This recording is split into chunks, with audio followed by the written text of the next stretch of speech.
100% வாக்குப்பதிவு இலக்கு. ராணிப்பேட்டையில் ஆட்சியர் தலைமையில் மாபெரும் பேரணி.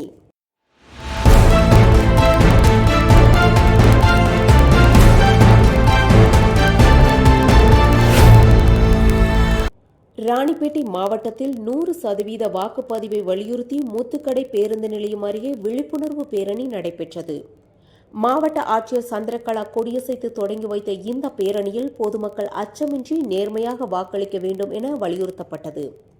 சுமார் 500க்கும் மேற்பட்டோர், துணை ராணுவம், போலீசார், மாணவர்கள் மற்றும் அதிகாரிகள் கலந்து கொண்டு முக்கிய சாலைகள் வழியாக பேரணி நடைபெற்றது. செய்தியாளர் செந்தில்குமார்.